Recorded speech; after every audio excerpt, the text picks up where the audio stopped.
Item ಯಾವುದೇ ಇರಲಿ try ಮಾಡಿ ಆಚಿ ಚಿಕನ್ ಮಸಾಲಾ. ವಚನಾನಂದ ಸ್ವಾಮೀಜಿ ಪದಚ್ಯುತಿ ಹಿನ್ನೆಲೆ ಶ್ರೀಗಳು ಸಮಾಜದ ಹಿರಿಯರಿಗೆ ಗೌರವ ನೀಡ್ತಿರ್ಲಿಲ್ಲ. ಅವಾಚ್ಯ ಶಬ್ದಗಳಿಂದ ನಿಂದನೆ ಮಾಡ್ತಿದ್ರು.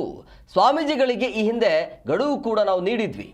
ದಾವಣಗೆರೆಯಲ್ಲಿ ಟ್ರಸ್ಟಿ ಬಾವಿ ಬೆಟ್ಟಪ್ಪ ಈ ರೀತಿಯಾಗಿ ಹೇಳಿಕೆಯನ್ನು ಕೊಟ್ಟಿದ್ದಾರೆ. ಯಾವ ಕಾರಣಕ್ಕಾಗಿ ಉಚ್ಚಾಟನೆ ಆಯಿತು ಅನ್ನೋದ್ರ ಬಗ್ಗೆ. ತಪ್ಪನ್ನು ತಿದ್ದಿಕೊಳ್ಳಲು ಕಾಲಾವಕಾಶ ಕೂಡ ನೀಡಲಾಗಿತ್ತು. ಶ್ರೀಗಳು ತಮ್ಮ ತಪ್ಪನ್ನು ತಿದ್ದಿಕೊಳ್ಳಲಿಲ್ಲ, ಹೀಗಾಗಿ ಅವರನ್ನು ಉಚ್ಚಾಟನೆ ಮಾಡಿದ್ದೇವೆ ಅಂತ ಇವರು ಈ ರೀತಿಯಾಗಿ ಸ್ಪಷ್ಟನೆಯನ್ನು ಕೊಡ್ತಾ ಇದ್ದಾರೆ. ವೀರಶೈವಲಿಂಗಾಯತ ಪಂಚಮಸಾಲಿ ಜಗದ್ಗುರು ಪೀಠ ಹರಿಹರ ಇವತ್ತು 13 ಏಪ್ರಿಲು ಬೆಳಗ್ಗೆ 11:30 ಗಂಟೆಗೆ ಶ್ರೀಪೀಠದಲ್ಲಿ ನಾವು ಟ್ರಸ್ಟ್ ಮತ್ತು ರಾಜ್ಯ ಸಮಿತಿಯ ಆಹ್ವಾನಿತ ಸದಸ್ಯರು ಹಾಗೂ ಆಹ್ವಾನಿತ ಸದಸ್ಯರು ಜೊತೆಗೆ ಇವತ್ತು ಸುದೀರ್ಘವಾಗಿ ಚರ್ಚೆ ಮಾಡಿಬಿಟ್ಟು ನಿರ್ಣಯ ಕೈಗೊಂಡಿದ್ದೇವೆ. ಬಹುಮತದ ನಿರ್ಣಯ 15 ಜನ ಟ್ರಸ್ಟಿಗಳು, ಇದರಲ್ಲಿ 13 ಜನ ಉಪಸ್ಥಿತರಿದ್ದರು. ಎಲ್ಲರೂ ಸರ್ವಾನುಮತದಿಂದ ತೀರ್ಮಾನ ಕೈಗೊಂಡಿದ್ದೇವೆ. ಆಹ್ವಾನಿತ ಸದಸ್ಯರು ಎಲ್ಲರೂ ಸೇರಿಬಿಟ್ಟು ಒಂದು ತೀರ್ಮಾನ ಏನಂತಂದರೆ, ಕರ್ನಾಟಕ ರಾಜ್ಯದಲ್ಲಿ ನಾವು ವೀರಶೈವಲಿಂಗಾಯತ ಪಂಚಮಸಾಲಿ ಪೀಠವನ್ನು ಸ್ಥಾಪನೆ ಮಾಡಿದ ನಂತರ ದಿನಾಂಕ 20/4/2018 ಶ್ರೀ ವಚನಾನಂದ ಸ್ವಾಮಿಗಳನ್ನ ಈ ಪೀಠಕ್ಕೆ ಜಗದ್ಗುರುಗಳಾಗಿ ಆಯ್ಕೆ ಮಾಡಿದ್ವಿ. ಇವತ್ತು ಸರ್ವಾನುಮತದಿಂದ ತೀರ್ಮಾನ ಮಾಡಿದ್ವಿ. ಏನಂತಂದರೆ, ಹಲವಾರು ಬಾರಿ ಅವರಿಗೆ ಆಯ್ಕೆಯನ್ನು ಮಾಡಿಕೊಳ್ಳಿಕ್ಕೆ ಹೇಳಿದ್ವಿ. ಏನು ಅಂತ ಹೇಳಿದ್ರೆ, ಪೀಠಕ್ಕೆ ಬರಬೇಕಾದ್ರೆ ಸ್ವಾಷ್ಟ ಪೀಠ ಬೇಕೋ ಅಥವಾ ಪಂಚಮಸಾಲಿ ಪೀಠ ಬೇಕು ಅಂತ ಕೇಳಿದಾಗ ಪಂಚಮಸಾಲಿ ಪೀಠ ಆಯ್ಕೆ ಮಾಡಿಕೊಂಡು ಹಲವಾರು ಬಾರಿ ವಿನಂತಿ ಮಾಡಿಕೊಂಡ್ವಿ. ಈ ಬಗ್ಗೆ ಮತ್ತಷ್ಟು ಮಾಹಿತಿ ನೀಡ್ತಾರೆ ನಮ್ಮ ಪ್ರತಿನಿಧಿ ಕಲ್ಲೇಶ್ ಫೋನ್ ಸಂಪರ್ಕದಲ್ಲಿದ್ದಾರೆ. ಕಲ್ಲೇಶ್, ಶ್ರೀಗಳನ್ನು ಉಚ್ಚಾಟನೆ ಮಾಡಿರುವಂಥ ಹಿನ್ನೆಲೆಯಲ್ಲಿ ಅಲ್ಲಿ ಪ್ರತಿಭಟನೆ ನಡೀತಾ ಇರುವಂಥದ್ದು. ಈಗ ಶ್ರೀಗಳನ್ನು ನೋಟಿಸ್ ನೀಡದೆ ಉಚ್ಚಾಟನೆ ಮಾಡಿದ್ದಾರೆ ಅನ್ನೋದು, ಅದರ ಟ್ರಸ್ಟಿ ಹೇಳ್ತಾ ಇರುವಂಥ ನೋಟಿಸ್ ಕೊಟ್ಟಿದ್ದೀವಿ ಅನ್ನೋದು, ಯಾವುದು ಸರಿ ಯಾವುದು ತಪ್ಪು, ಯಾಕೆ ಈ ರೀತಿಯ ಉಚ್ಚಾಟನೆ?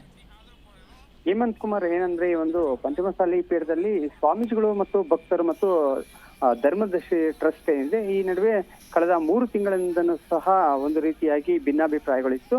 ಈ ಭಿನ್ನಾಭಿಪ್ರಾಯದಲ್ಲಿ ಧರ್ಮದರ್ಶಿಗಳು ಹೇಳುವ ಪ್ರಕಾರ ನಾವು ಈಗಾಗಲೇ ಅವರಿಗೆ 1 ತಿಂಗಳು ಮೊದಲೇ ಹೇಳಿದ್ವಿ, ನೀವು ಶ್ವಾಸ ಕೇಂದ್ರವನ್ನು ನಡೆಸ್ತೀರಿ ಮತ್ತು ಪೀಠಾಧ್ಯಕ್ಷರು ಆಗಿದ್ದೀರಿ, ಪೀಠ ಬೇಕಾ ಅಥವಾ ನಿಮಗೆ ಶ್ವಾಸ ಕೇಂದ್ರ ಬೇಕಾ, ಎರಡರಲ್ಲಿ ಒಂದನ್ನು ಆಯ್ಕೆ ಮಾಡ್ಕೊಳ್ಬೇಕಂತೇಳಿ ಅವರಿಗೆ ಮೊದಲೇ ಒಂದು ರೀತಿ ಮುನ್ಸೂಚನೆ ಕೊಟ್ಟಿದ್ರಂತೆ. ಅದಕ್ಕೆ ಸ್ವಾಮೀಜಿಗಳು ಸಹ ಒಪ್ಪಿಗೆಯನ್ನ ನೀಡಿದ್ರಂತೆ, ನಾನೊಂದು ತೀರ್ಮಾನಕ್ಕೆ ಬರ್ತೀನಿ ಅಂತೇಳಿ. ಆದ್ರೆ ಇಂದು ಸಭೆಯನ್ನ ಮಾಡಿ ಈ ಸಭೆಯಲ್ಲಿ ಒಂದು ಧರ್ಮದರ್ಶಿಗಳ ಟ್ರಸ್ಟ್ಗಳು ಒಂದು ನಿರ್ಧಾರವನ್ನ ಕೈಗೊಂಡಿರ್ತಕ್ಕಂಥದ್ದು. ಏನಂದ್ರೆ, ಈ ಸ್ವಾಮೀಜಿಗಳು ಸಮಾಜದ ಸಂಘಟನೆಯನ್ನು ಸಹ ಮಾಡಿಲ್ಲ ಮತ್ತು ಸಮಾಜದ ಬಗ್ಗೆ ಯಾವುದೇ ರೀತಿಯಾದಂತ ಉತ್ತಮವಾಗಿ ಯಾವುದೇ ಕೆಲಸ ಸಂಘಟನೆಯನ್ನು ಸಹ ಮಾಡಿಲ್ಲ. ಹೀಗಾಗಿ ಈ ನಿರ್ಧಾರವನ್ನ ಕೈಗೊಳ್ಳಲಾಗಿದೆ. ನಮಗೆ ಸಮಾಜ ಕಟ್ಟುವಂತ ಶ್ರೀಗಳು ಬೇಕು ಅಂತೇಳಿ ಧರ್ಮದರ್ಶಿಗಳ ಟ್ರಸ್ಟ್ ಈ ಒಂದು ನಿರ್ಧಾರವನ್ನ ಕೈಗೊಂಡು ಈ ಕ್ಷಣದಿಂದಲೇ ಅವರು ನಮ್ಮ ಪೀಠದ ಗುರುಗಳಲ್ಲ ಅಂತೇಳಿ ಟ್ರಸ್ಟಿಯಾದಂತ ಬಸವರಾಜ್ ದಿಂಡೂರ್ ಅವರು ಸೇರಿದಂತೆ ಹಲವರು ಸಹ ಹೇಳಿದ್ದಾರೆ.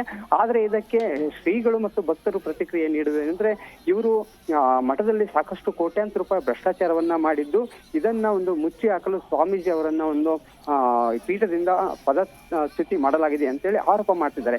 ಈ ಬಗ್ಗೆ ಧರ್ಮದರ್ಶಿ ಟ್ರಸ್ಟ್ಗಳು ಮತ್ತು ಏನು ಆಡಳಿತ ಮಂಡಳಿ ಇಬ್ಬರ ನಡುವೆ ಸಹ ಭಿನ್ನಾಭಿಪ್ರಾಯ ಇದ್ದು, ಈ ಎರಡು ಬಣಗಳ ನಡುವೆ ಒಂದು ರೀತಿಯಾದ ಒಮ್ಮತದ ನಿರ್ಧಾರ ಕೈಗೊಂಡಿಲ್ಲ. ಯಾಕಂದ್ರೆ ಕೆಲವು ಭಕ್ತರೆಲ್ಲ ಸರಿ ಸ್ವಾಮೀಜಿಗಳ ಪರವಾಗಿದ್ದಾರೆ, ಇನ್ನು ಧರ್ಮದರ್ಶಿಗಳು ಮಾತ್ರ ಒಂದು ಏಕ ನಿರ್ಧಾರವನ್ನ ತೆಗೆದುಕೊಂಡಿದ್ದಾರೆ.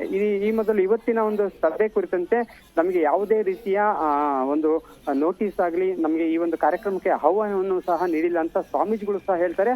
ಆದ್ರೆ ಇದಕ್ಕೆ 1 ತಿಂಗಳು ಮೊದಲೇ ನಾವು ಅವರಿಗೆ ಒಂದು ಗಡುವನ್ನ ಕೊಟ್ಟಿದ್ವಿ, ಅದರೊಳಗೆ ಅವರು ಒಂದು ನಿರ್ಧಾರ ಕೈಗೊಳ್ಳದ ಕಾರಣ ನಾವು ಈ ಒಂದು ತೀರ್ಮಾನವನ್ನು ಕೈಗೊಂಡಿದ್ದೇವೆ ಅಂತ ಹೇಳ್ತಾರೆ. ಮತ್ತು ಕಾನೂನು ರೀತಿಯಾಗಿಯೂ ಸಹ ನಾವು ಹೋರಾಟ ಮಾಡಿ ಸ್ವಾಮೀಜಿಗಳನ್ನ ಪೀಠದಿಂದ ಹೊರಗೆ ಹಾಕಲು ನಾವು ಮುಂದಾಗಿದ್ದೇವೆ ಅಂತಲೂ ಸಹ ಒಂದು ಟ್ರಸ್ಟ್ ಮುಂದಾಗಿದೆ.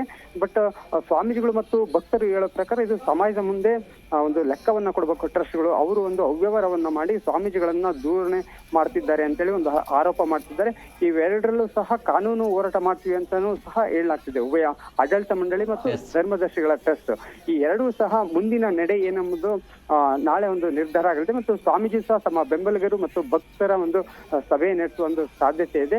ಈಗಾಗಲೇ ಟ್ರಸ್ಟ್ ಅವರು ತಮ್ಮ ನಿರ್ಧಾರವನ್ನ ಸ್ಪಷ್ಟಪಡಿಸಿರುವ ಹಿನ್ನೆಲೆಯಲ್ಲಿ ಸ್ವಾಮೀಜಿಗಳು ಮತ್ತು ಭಕ್ತರು ಒಂದು ರೀತಿ ಕಾನೂನು ಹೋರಾಟಕ್ಕೂ ಸಹ ಮುಂದಾಗುವ ಸಾಧ್ಯತೆ ಇದೆ ಅಂತಾನೆ ಹೇಳ್ಬೋದು Hemanth Kumar. Yes, okay, thank you Kallesh ನಿಮ್ಮೆಲ್ಲ ಡೀಟೇಲ್ಸ್ಗಾಗಿ.